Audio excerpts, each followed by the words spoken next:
farmland before and after the wind turbine is taken down? I don't know that there've been like crop studies done to see what yields are. You know, what they do is they take up about somewhere between a quarter and a half an acre of land, including the road out to them. So you're not really taking much out of production. They do not cast enough shade that they're going to affect the sunlight on a plant and change how it works. So I'm not saying that. It has not been enough of a concern that it has been studied, I'll say that. What has been studied is land values. And for the vast majority, especially of agriculturally zoned land, it increases values. And now they're also showing data that home values will increase in counties where they exist because it is general economic development that results in all prices going up. So it maintains value. I have one more as well. Sure. Just with the issue over there by Hoopston, are there any studies that are coming out about how the bases are constructed to avoid that happening again? I'm not, the one that went down? Yeah. So a couple of things on that. There are, 75,000 of these turning in the United States right now. I think maybe around a dozen have collapsed over the years. One thing I always like to point out about before we talk about is one, it felt like it was supposed to. It didn't cause any damage to any extra buildings because it was properly sited. It didn't like take down any wires or anything else because again, it was properly sited and nobody was hurt. Mm-hmm. They had it pretty much out of there within a couple of days. Beyond that, I mean, every collapsed structure is an opportunity for engineering to learn a lesson. And one thing about this industry is it is growing fast, but that's because we're taking every new project as a lesson learned on not just construction, but how to work with communities, how to deal with roads, and things like that. So we definitely look at those as always as opportunities to learn what did fail and how can we avoid that in the future. Fantastic. Thank you. I have one more. You mentioned roads. I don't know if you traveled on 136 anytime lately. Yeah. That road was supposed to be put back to what it was prior to the wind farm that went in, and it's currently not. And it's actually becomes more dangerous in the winter because they chopped off a bit and they added some to it, and then as the water seeps in, it'll freeze and it'll keep cracking. That wasn't our project, so I can't speak to specifically. So I'm asking, like, where can we look to your previous projects to see if you guys did in fact put the roads back to what they were prior to all the wind farm traffic? The project over by Hoopston is one that we recently constructed. One up in Ford County is one that we recently constructed. One thing that I will point to is that we have worked directly with these are all going to be built in Piatt County, so those are the only roads we're really worried about. We worked directly with the Piatt County engineer and with his township road commissioners to create an $18 million road use agreement, which we'll be funding directly to them and pretty much allowing them to determine, for the most part, how to use that.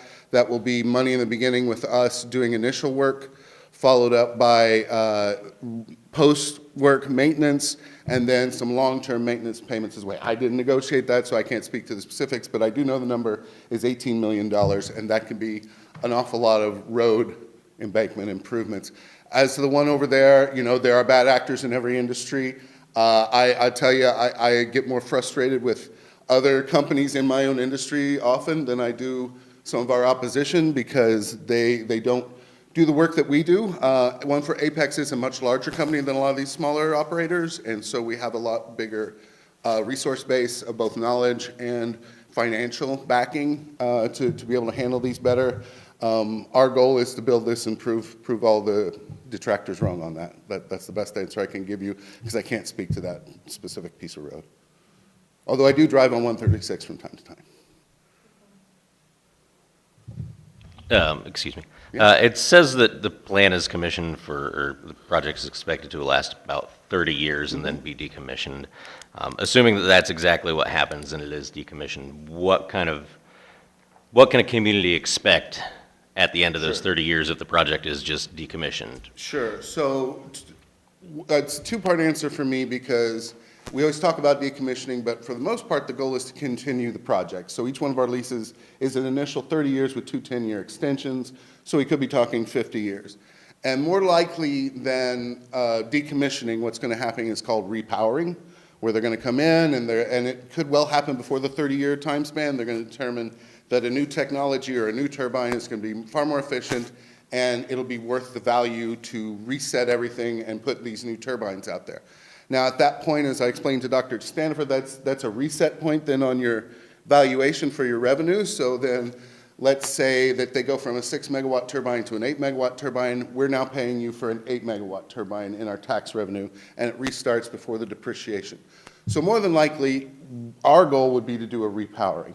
Now, to answer your question about decommissioning, there are 3 levels of protection on that. It's in the lease, it's in county law or county ordinance, and then also state law, how we handle that. Before any ground is broken, we put aside money in a bond.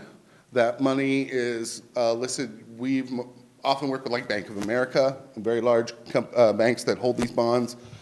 And the listed beneficiaries on those bonds are, number 1, the individual landowner, and number 2, the county.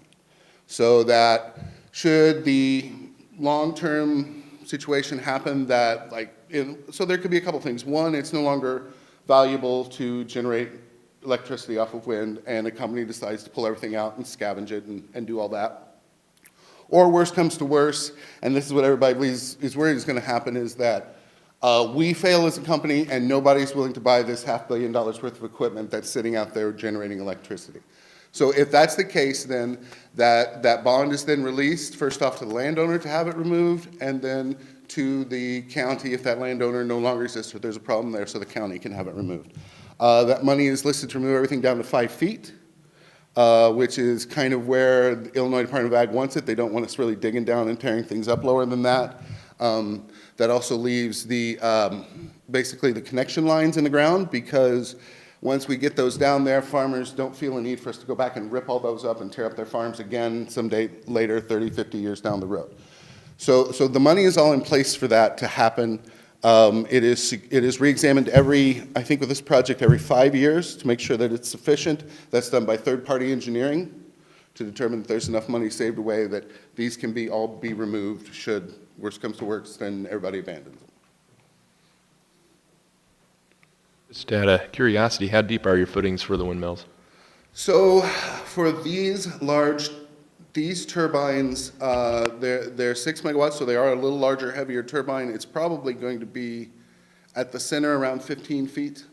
That's at the base of the pad, and then when we do that construction, and we've done a pretty big display of this to our landowners, so they know exactly what we're doing. We scoop out all the ground and we reserve the topsoil, and then when we put everything back in over the footing, we put the topsoil back on top. That's just one of the things we do. The pads do get left out there should they ever be removed, but they're 50 feet across and 15 feet down. That's a pretty significant removal, and they're easy to farm over. Once you reduce it to 5 feet, that's just like another bedrock down there. It's not really a problem.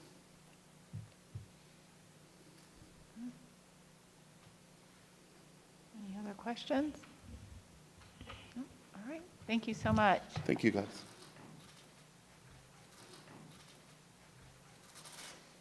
Okay, next on the agenda is communications. Okay, we had a FOIA request from Prairie State Wire about substitute teacher data. We responded with sub-teacher spending by school for a 5-year period, number of subs by school for a 5-year period, per diem cost for subs over a 5-year period, and they asked for the names, days worked, and total amount for each sub over 5 years. That was a record that was not compiled, so we were not required to create that record for them, and that was replied to in a timely fashion. Also, there was a communication from Megan Hardesty, one of our employees and parents, in support of our track project. As a parent of a student who participates in track and participates in band, and as a booster representative as well. And our last communication was from Mr. Rusty Wooling, his resignation as a Board of Education member.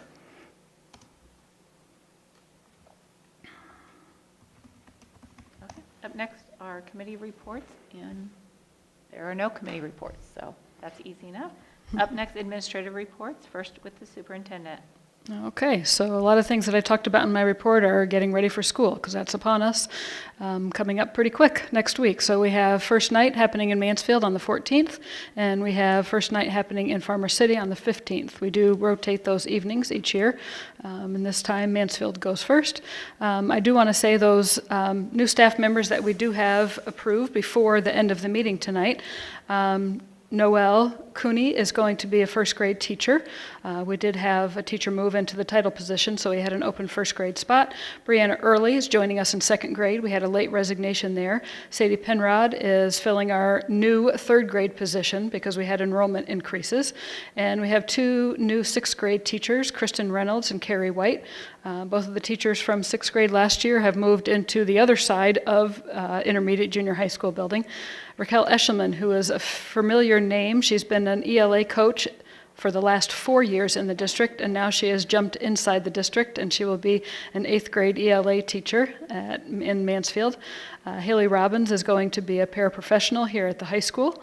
And we have Melinda Esther, who is going to be a driver for us. So we're very thankful to have that driver position filled after retirement this spring. So we will have a couple more hirees, hopefully at the end of the meeting tonight, but we're excited to bring those folks in and have them participate in induction day just a few days ago. And probably next you'll want me to go over the tentative budget. So I will say the budget is extremely tentative this year. It seems like everything is running late. Only 2 sets of our grants have been approved. Our ESSER 3 grant hasn't, we've had the ESSER 3 grant before, but it has to be, since it's been around for a couple of years, they have to close it up and open it back up again, and they haven't opened it back up again. So, but we have to write a budget estimating what's inside and what's going to be approved, both for revenues and expenditures. Mr. Payton's preschool grant just got approved. Yay for him. One of our ag grants has not been written yet by Ms. Meisner. We have, what else? A REAP grant did just get approved. I just got special education information for costs today, but a lot of other things have not come in yet. So we're very rough in our numbers here. So here we go. FY24 budget considerations. So once again, we use very conservative budget principles, which means that we underestimate our revenues and we overestimate our expenditures. At the end of the fiscal year, if any of our 9 funds have gone over by anything, that any of those expenditures have gone over, then we have to redo and turn in an amended budget. Nobody likes to do extra work, so we try to always overestimate those expenditures. Our revenue sources, we have local tax dollars. We calculate those coming in at about 97%. We did receive early taxes, considerable amount this year from Piatt County. So you are going to see low revenue numbers this year. So no fear, the money is in the fund balances. You saw that at the end of June, but you're not going to see it as expected to come in revenue because a lot of it has already come in. Revenue sources also from state funding, evidence-based funding. That number just came in about yesterday. And then we also get money back for breakfast and lunch programs, driver's ed, transportation. That's never enough. Pre-K and ag grants are state grants, and then our federal funding, again, breakfast and lunch, title grants, IDEA grants, another set of grants that have not been approved yet by the state. ESSER 2, we thought we would be done with ESSER 2, but there's a little bit of funding that sneaks over into the summer months, so that we still have about $2,000 that we're spending there. And then ESSER 3, and what we call our REAP grant, has many different names, small rural schools. Again, that just last week got approved for us. And then we'll talk a little bit more about Ed Fund. Again, numbers in the right column are very, very tentative right now. So it looks like in the very middle at the bottom, we are looking at an unaudited fund balance in Fund 10 of over $7 million.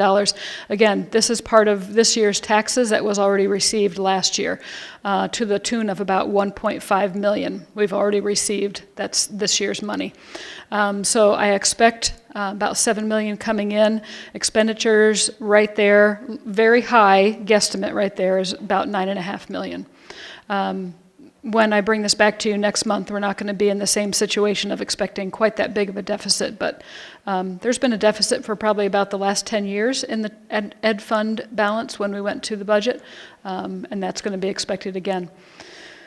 Fund 10, revenue comes from EBF funding. ESSER 2, just a little bit. ESSER 3 is probably going to be about $375,000, and this FY 23-24 is basically the last time that we use ESSER 3 money. It will go into about September of next year, but really the bulk of it is finished up this school year. Local tax dollars, almost $5 million, and then some of our title grants. Expenses for Fund 10. This is where the majority of a school district lives. Salaries for our certified staff, paraprofessionals, cooks, nurses, certified benefits, technology costs, which are a good part of what we do nowadays, instructional and technology licensing. Everything we do is online, it seems like, and so all of those things come from Fund 10. Out-of-district tuition for our students whose needs we cannot meet here in the district, and any athletic and activity expenses, and all of our food costs. Fund 20, our O&M fund. I believe we're landing up our last fiscal year, about $2.7 million. Our budget revenues coming in about $1.5 million. What we expect to go out, a little bit over $1 million. So we're doing fine in that fund. Fund 30, O&M fund, what comes in is from local tax dollars and the corporate personal property replacement tax, also known as CPPRT.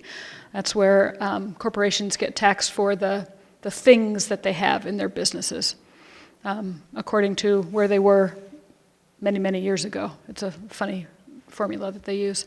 Expenses include custodial and maintenance salaries, all of our water and power expenses, exterminating services, fire extinguisher inspections, trash removal, and HVAC upkeep.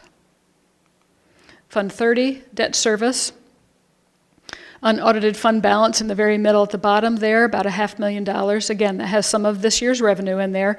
What do we expect to have coming in this year? In the top right, about $658,000 coming in. What are we going to spend? About $838,000. Again, those numbers are a little bit off because of what we got in early taxes, but we will always be able to levy for what we need in that fund. And what comes in, half of our Piatt County sales tax and our local tax dollars come in, and what goes out is our bond payments. That's all three, principal, interest, and fees. Fund 40, transportation fund. Our unaudited fund balance is $348,000. This right-hand column is not what actually went into the budget in our state document that's in your board packet, because we can't actually submit something to the state, even in a draft form, with a negative balance at the bottom there.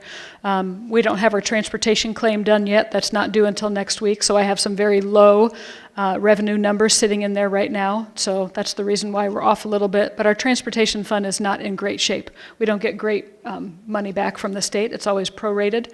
That's one thing that the wind farm will help us in next year's budget, because our EAV being larger, when we get our regular percentage coming back into the transportation fund, it'll be a larger amount of money that we'll get on a regular basis now, and it will start to feed back into this fund that has been unhealthy for some time. And if gas prices would go down, that wouldn't be a bad idea either, but I can't really control that.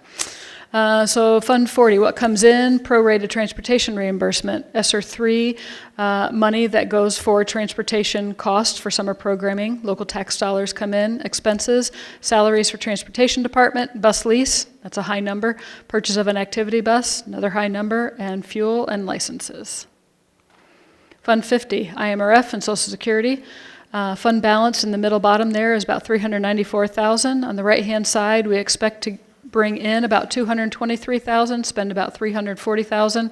We look like we're upside down a little bit in there. Again, we got some of our revenue ahead of time, so that's why it looks the way it does. We're okay with our fund balance, though. This is one of the funds for both IMRF and Social Security. We can ask for what we want to. So one of the things that you do for your tax levy is you can ask for a little bit less than what you need. You can spend down your fund balance a little bit, and you can use that as one kind of way to control your overall tax levy, your tax rate. Fund 50 revenues come from local tax dollars and a small portion of the personal property replacement tax. Expenses are all the benefits, the IMRF, the FICA, the Medicare, and we always pay an unfunded IMRF liability out of that. Fund 60, capital projects. Last year, that's where we finished off the transportation department building. So the fund balance in there, you only put in there what you're going to, that you know that you're going to use for a big project. Our balance in there is about $161,000. What do I expect to come in? About $32,000. What do I expect to spend? It's probably just going to be some architectural fees for some projects that we're doing. So not too much activity going on in there. A lot of our activity is going to be in Fund 90 this year instead. What goes in? Local property taxes and half of the Piatt County sales tax. And what goes out? Architect and engineer fees. Snyder's going to hopefully get a lift replacement because there's not a way to get a wheelchair up to the second floor right now, so we're working on trying to make that happen. Fund 70, our working cash fund, $758,000. If you remember, that's from refinancing bonds when the rate was so low. That was a good idea that we did that. It also paid for the transportation department and left us that balance. The budget in there, that looks pretty high. You should know why that is. That's the anticipation of the $3 million coming into working cash. That will be there on hold for the track project. And what's going to go out? The working cash fund. I'm not sure why I have sorry, that's a mistake in there. I shouldn't have the $3 million. We're not spending $3 million out of the working cash fund. Sorry about that. Yeah. Oops. We'll check that. We'll fix that. Working cash fund, what comes in? Local tax dollars, proceeds from previous bond refinancing, and working cash bond proceeds. And the expenses, working cash funds could support other funds if needed. So if we had to help out another fund area, such as transportation, we could do that. We have 3 years to pay that back. Fund 80 is the tort fund. Unaudited fund balance is $173,000-ish. The budget will be bringing in about $142,000. Our expenditures are pretty high there, $309,000. This fund is not the healthiest fund either. We have insurance payments that come out of here, and we have taken a hit with some insurance payments. Those have gone up fairly significantly, and so that's one of the funds that we have to watch a little bit, but we still have a fund balance. Not too hefty there, but we'll be okay. The tort fund is also one that you can levy for what you need. So local tax dollars feed that. What comes out of there? Workers' comp insurance, property and casualty insurance, our BUSHU services, legal fees, treasurer and activity fund bonds, asbestos monitoring, door monitoring salaries, 10% of my salary. That's for the supervisory things that I do. Our portion of the district's SRO salary, and we had agreed to pay 30% of the crossing guard this year. So that's where that will come from. And Fund 90, HLS, or Fire Prevention and Safety Fund. We have a balance of $391,000.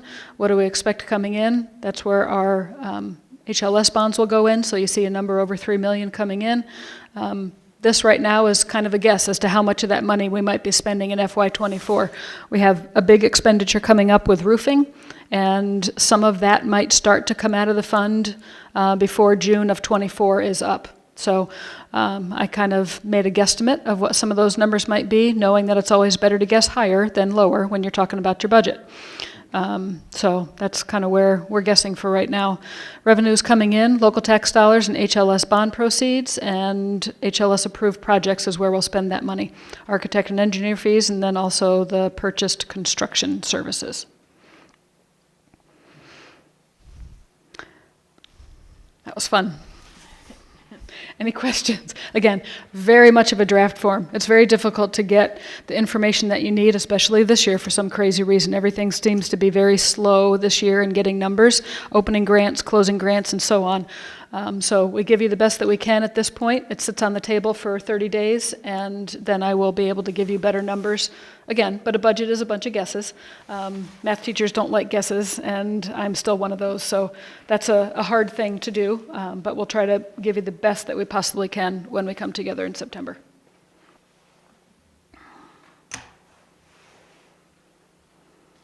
Okay. Guess Next, then, we have Mr. Payton with the principal report. Mine probably won't be as exciting as the budget, but I just had a few things to go over tonight. Since Sean is here, I want to thank our custodial and maintenance staff. They have done an awesome job getting things completed over the summer. They are working on a busy fiber project right now, which is a tough project where they're outside and moving to wheelbarrows in a variety of ways to get things spread out, and that just helps our students have safety spaces. So when they do fall, they have that layer to protect them. So we're very thankful for the moving and the floors and just all the work that they do to create a very safe space and a clean environment for our kids. I'll start with 2 weeks ago. 2 weeks ago, we started with our summer school. We had about 23 kids that consistently came, which was really good. Basically we had 4 teachers, each one had a grade level, and basically we were able to really focus on some ELA and math components. And then this year we partnered up with 4-H, the U of I Extension, and for our building, they kind of did some natural science activities throughout the week. So it was a really good way to kind of mix, those academic concepts to boost as we go into school, but then provide some enrichment activities too that are hands-on that kids really enjoy learning about as well. We had pre-K screenings a couple of weeks ago too, I think. We've been very busy over the past 2.5 weeks. We had around 16 kids that we had screened. Right now, we are basically full. Our pre-K program is full.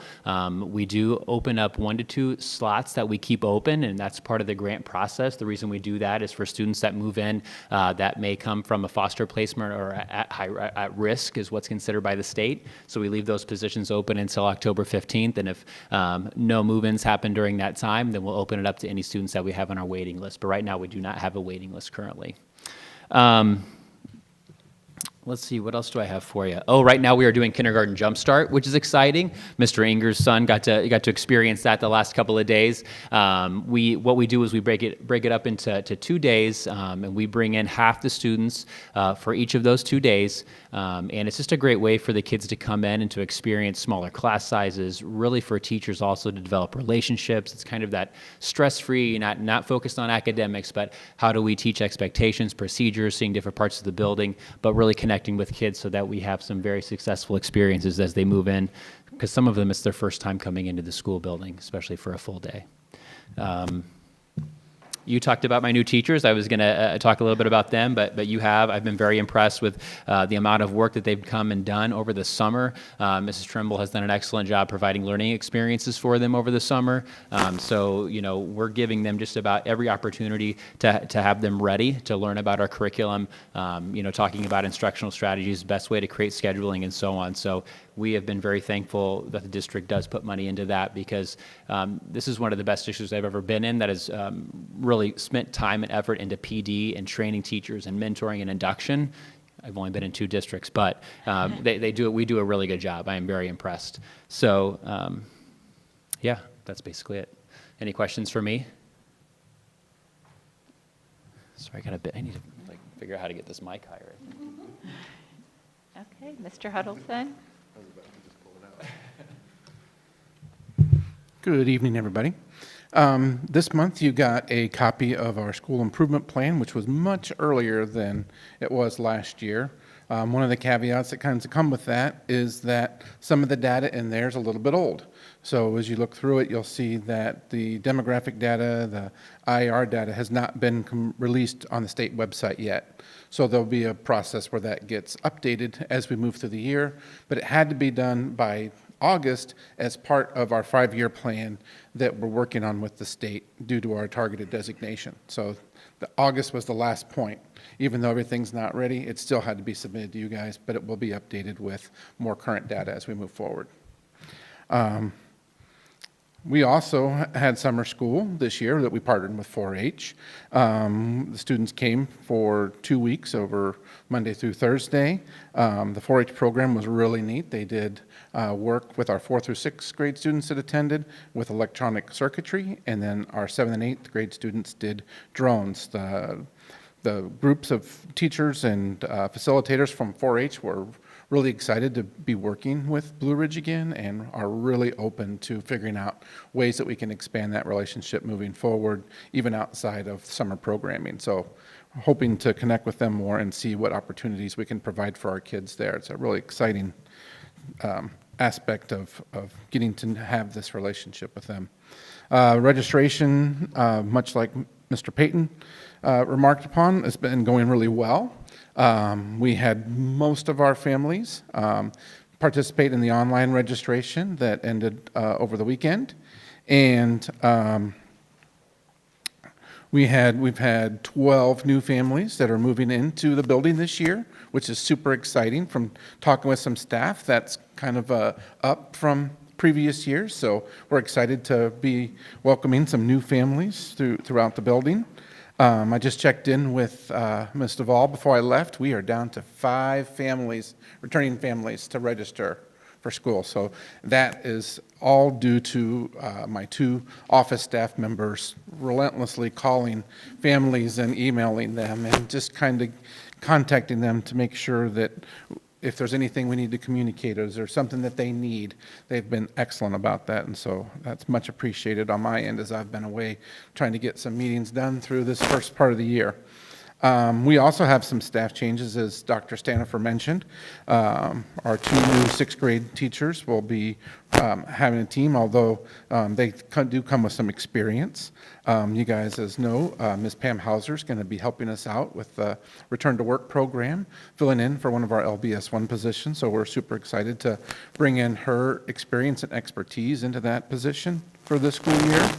Ms. Kennel is moving down to teach the 7th and 8th grade math due to the vacancy left by Mrs. Colross, moving into the student dean position. Raquel Eshelman is bringing a lot of experience in her coaching ability, and it's really going to strengthen up that ELA part, or going to continue to strengthen that ELA aspect down there in the junior high. Since we last talked, we've also filled in our second shift custodian with Mr. Stephen Colross. We're super excited. He is alumni from the district, and so just amazing things I've heard about him from not only the staff members but also the reserve unit that he serves in. It's great to hear people talk such great things about staff that you bring in. And then lastly, we just recently filled our paraprofessional position in our building with Robin Saganek. She is coming to us from having worked in like a adult housing situation. So she brings in some good experience that will lend to her being a fantastic paraprofessional in our building. And lastly, talk about our instructional leadership team. We've been meeting this week, but making a big move to restructuring our MTSS structures, to looking at things through our lens of Tier 1, Tier 2, and Tier 3. And so you're going to hear more about those things as we move forward in the year, but it's really a data-driven approach to helping our students and meeting our students' needs both behaviorally and academically. And so we're excited about moving forward with those changes after lots of work that we've done to build up to this point. Any questions? When can we expect last year's IAR results? So those are currently under embargo. I don't know the exact date on when those are released to the public, but it will be soon because they're just not released to the public, if that makes sense. Okay. I want to say last year it was late September, maybe. I apologize that I don't know the exact date from last year. I'll let you know as soon as I know. How's that? Okay.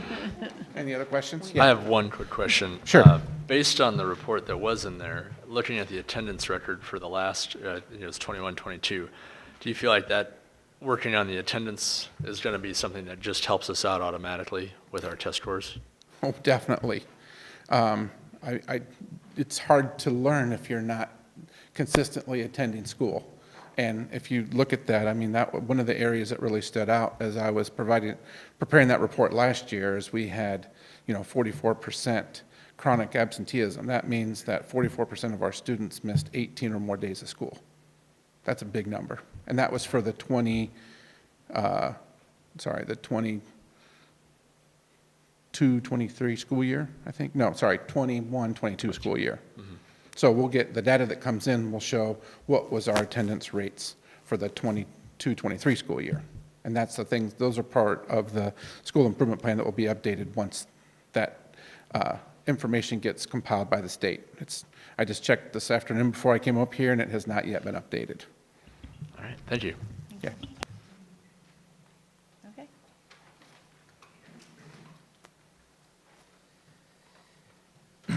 All right.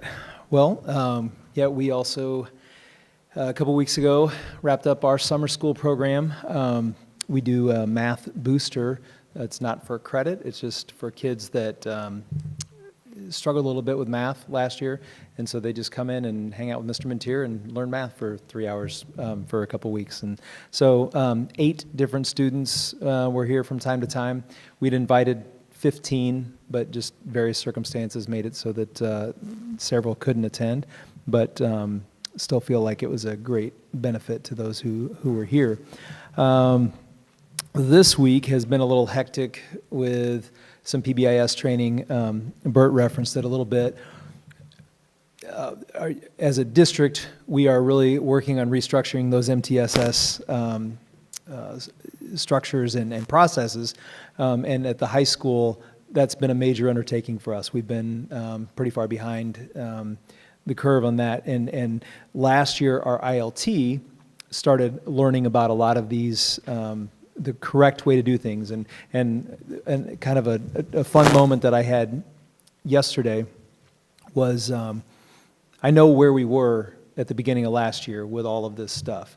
And through our work with ILT, one of the days we sat and did an assessment, an honest assessment of where we were with our PBIS implementation. And we rated ourselves 0, 1, or 2 in a bunch of different categories. And the maximum score we could have gotten was 30, and I think we had about a 5. We weren't real good. But we did a lot of work last year, and we're putting a lot of things in place, and we've got some things we're rolling out next week that we're really excited about. And so we've been, this week, as we've been going through this training, kind of reinforcing what we learned last year, and we've been able to reassess ourselves. We've only gotten about 2/3 of the way through it, but on all the categories where we scored ourselves, we're already over 10. So I would anticipate we're going to be like feeling like we're halfway there just after 1 year. And it's so fun to see so much progress so soon, and I know there's a lot more work ahead because it's not just a flip of the switch. But our ILT has been doing fantastic work, and we have a great Tier 1 group that has really poured in a lot to that too. So we're doing those trainings in the morning. And then yesterday afternoon, our district ILT got together, and we got to discuss, how we're going to present this to our staff next week. And so we have a really good plan, and hopefully they're as equally excited about it, because ultimately we know that this is research-based evidence. This is what's best for kids. Like it helps kids feel like they are part of the community, and then they're going to be ready to learn. So a lot of work ahead of us on that this year, but definitely excited about that. Oh shoot! I meant to start off by thanking Kevin Richardson, but he already took off. But that Friends of Blue Ridge Schools is just fantastic that he's spearheaded that. We have from our family consumer sciences classes, those kids do a lot of projects where they need a lot of materials, and obviously he referenced our shop classes need a lot of materials. Our art students go on some field trips, and they do some different things that sometimes require funds. Obviously, our music program. I mean, there's so many things that our kids want to be a part of, and we do have a lot of kids that could use the support. So this is just a super fantastic thing that he's put together, and I'm very excited about it. And the last thing I want to bring to you is a couple years ago, I had some students approach me in, it was mid-October, I believe. They approached me about, hey, why don't we have a wrestling team at Blue Ridge? And I said, well, you need a lot of kids to do wrestling, and you need facilities, you need this, you need that. They said, well, we should really get one. I'm like, well, I don't know that that's very practical since the season starts next week, but we started having some conversations and looked into how would we go about co-oping with another school. And through dialogue with some other schools in the area, Clinton agreed that that we could join them. We looked at it. It doesn't affect their status as far as a Class A school in the state series if they adopt Blue Ridge is part of that. So we started having that conversation, but we're not able to jump into that because it was so late in the game. And kind of went on the back burner. And then last year, again in the fall, some kids kind of came and were talking about it. And we talked to Clinton. Clinton said they were still interested, but we were in the middle of the 2-year co-op agreement cycle, and we couldn't really, it just wasn't, the timing wasn't right to jump in. Flash forward to this summer, so we kind of tabled it and said, let's revisit it this next summer. So conversations, dialogues with Clinton. They're so eager.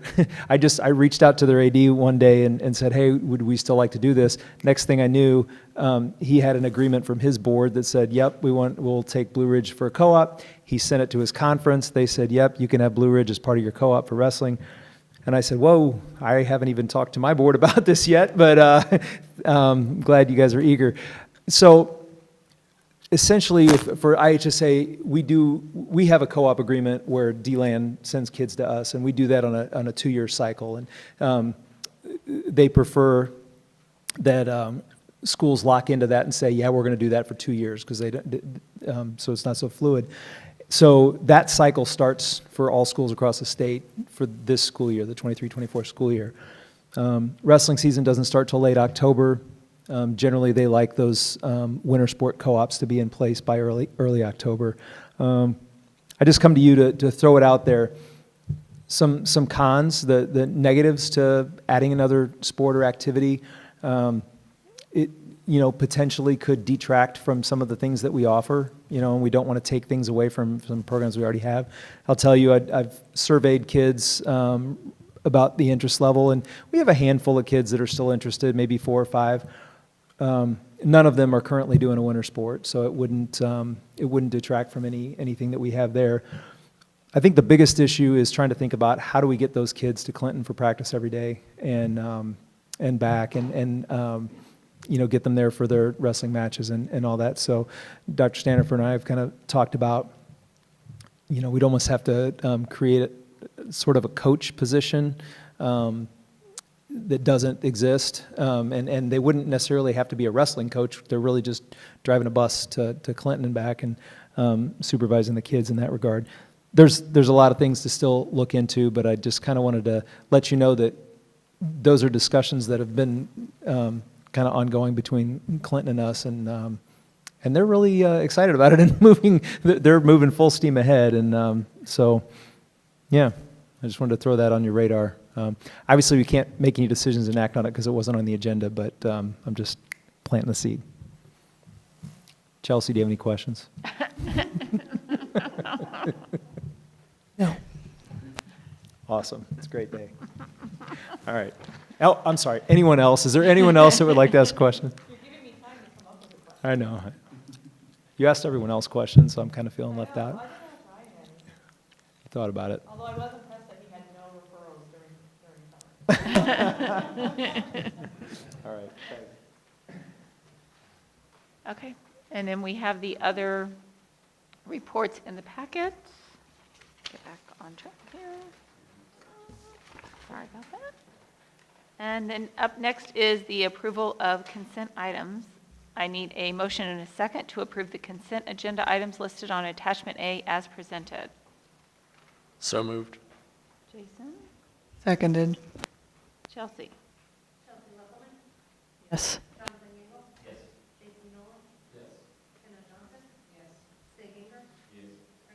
Yes. Okay, up next is old business. The first item is Press 112, second reading. Okay, so we had our first reading last month. There was, you have notes, just a few notes on the packet as you saw that were scanned through. No specific concerns. If there's any questions, I'd be happy to answer. Okay. If there are no questions, I need a motion and a second to approve the policies in Press 112 for Blue Ridge CUSD number 18 as presented. So moved. Good job, Kenneth and Jonathan. Jonathan Hagel? Yes. Jason Nolan? Yes. Kenna Johnson? Yes. Dave Inger? Yes. Chelsea Lovelman? Yes. Yes. And next, we have discussion of the HLS and the working cash bonds and revised timeline for issuance. Okay. So Steve Adams was here the last 2 months, both in June and July, to talk about the issuance of both of those sets, HLS and working cash.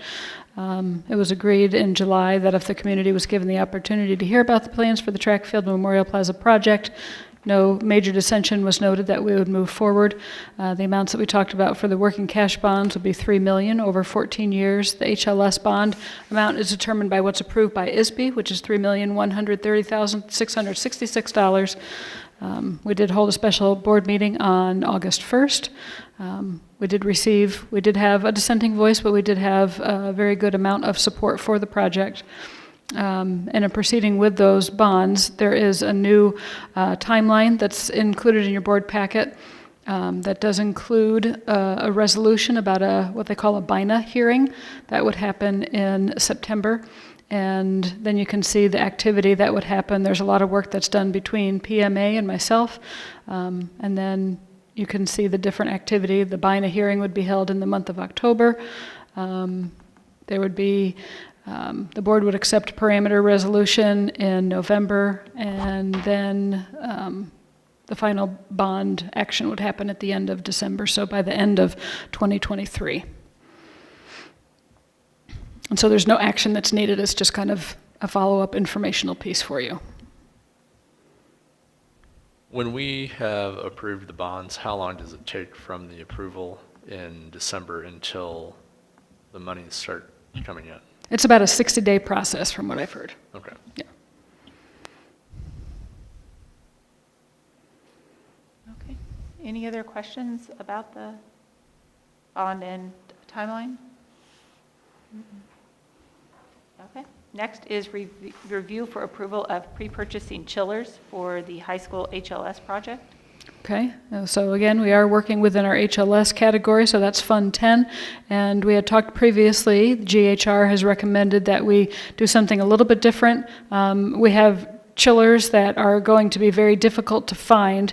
They have suggested that, and this has previously been spoken about with the board and with the committee, that we pre-purchase those 2 chillers. They do believe that it's going to take up between 38 and 55 weeks to find these items that we're looking for the high school. A little bit scary when you think about that, because if something does happen, there's a possibility that we might not be able to repair them one more time. We've kind of been living like that for months now, so we'll just keep our fingers crossed. And then the next bidding process would actually be for the labor for the installation of these chillers. But GHR, which we have worked with them for quite some time now, they are very responsive. They would help us with the whole entire purchase project, part of the project, and they would make sure that there was no piece of separation between who's going to install and the purchase. So there's not a place of somebody's going to get left hanging in between. So they're very confident with this part of this formulation of the project. So we just need your permission to move forward. Are there any questions or comments? Okay, if not, I need a motion and a second to approve the approval of pre-purchasing the chillers as presented. Sorry about that. That's okay. Jonathan? I'll second it. Jason Nolan? Yes. Dave Enger? Yes. Oh, I couldn't hear. Sorry. Chelsea Loveland? Yes. Jonathan Nagel? Yes. Francie Miller? Yes. Okay, up next is the approval of the low bid for duct insulation project at the high school. Okay, so again, working with GHR, the bids came in yesterday, actually 2 days ago, on August 7th. And you have paperwork in front of you that just came in today. If you look on the back side of that, you can see we received bids from 2 different companies, A&K and also Sprinkman Insulation. Definitely a difference in cost there. A&K is the company that we worked with for the fresh air unit installation in the Mansfield building probably 2 years ago. I think that was 2021. And they are the low bid group this time, and they have received GHR's approval. And so that's who they are recommending that we go forward with for this project. So that's what this motion is about, that we would approve what GHR is recommending to us. Any questions or comments?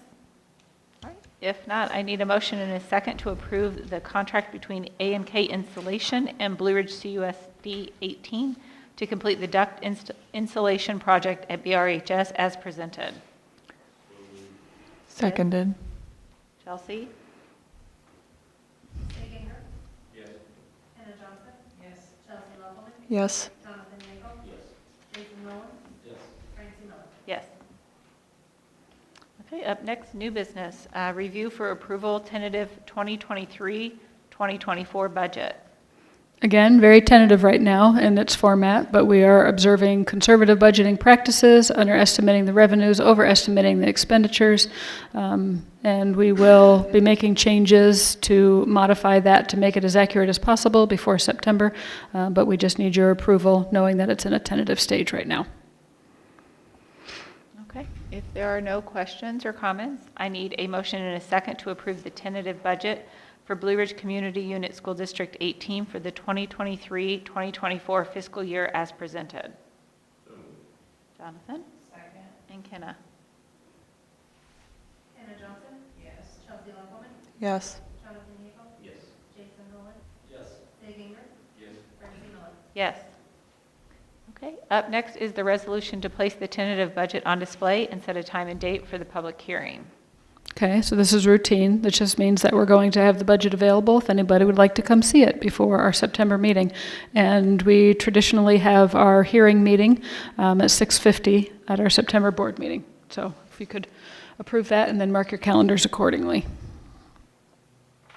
Okay, so for new members, that just means we'll start the meeting and we'll meet for probably a minute and then we'll adjourn for the next 9 minutes and then start again. Unless somebody has some questions. Not me, I mean somebody out there. There's not usually anyone. That was like pure fear on her face. What question is she going to have? Okay. Oh, Chelsea. I need a motion and second to approve the resolution to place the tentative budget for 2023-2024 on display in the Office of the Superintendent, District Office, 411 North John Street, Farmer City, for 30 days for review by the public. Sig? Seconded. Chelsea? Chelsea Lovelman? Yes. Jonathan Yeagle? Yes. Jason Nolan? Yes. Seeginger? Yes. Hannah Johnson? Yes. Francie Miller? Yes. Up next is the review for approval of architectural fee for chairlift replacement at Schneider Elementary. Okay, so as referred to previously, the rather old chairlift, meaning the way to get anything up from the first floor to the second floor at Snyder, is not working. This is not a real quick replacement project, unfortunately, so getting the process started right now, we're anticipating that the work is going to have to wait until about Christmas time before we can actually get it physically done. We did have somebody come and take a look at what is currently configured over at Snyder. We do think that we're going to have to replace the railing in order to make this project work.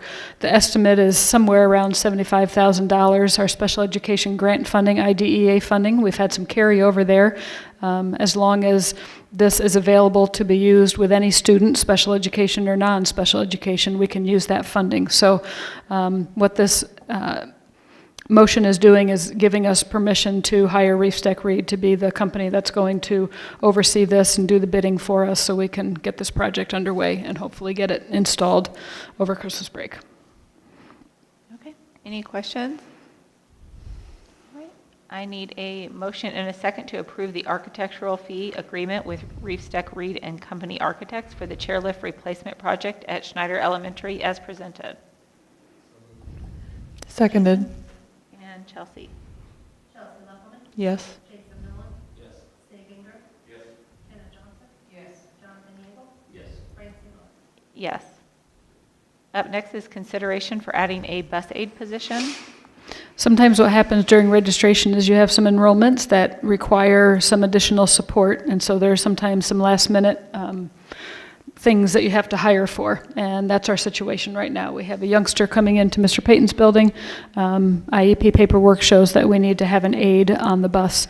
The bus route that the student would ride currently has an aide on the bus, but that aide needs to be one-on-one with a student, so we actually need to have a second adult not the driver, on that bus. So Deborah is requesting that we have permission to open up that position so we can try to hire by next week. If you know anybody. Okay, I need a motion and a second to approve adding a bus aid position for the 2023-2024 school year to meet the student enrollment needs as presented. So moved. Chelsea and Jonathan. Jonathan Yeagle. Yes. Jason Nolan. Yes. Hannah Johnson. Yes. Dave Ingram. Yes. Chelsea Loveland. Yes. Tracy Miller. Yes. Okay, and now I need a motion and second to move from open session to closed session for the purpose of appointment, employment, compensation, discipline, performance, dismissal of specific employees of the district at 8:04. So moved. Chelsea and, was that Kenna? Okay, Chelsea and Kenna. Jason Nolan. Yes. Dave Ingram. Yes. Hannah Johnson. Yes. Chelsea Loveland. Yes. Jonathan Yeagle. Yes. Tracy Miller. Yes. Okay.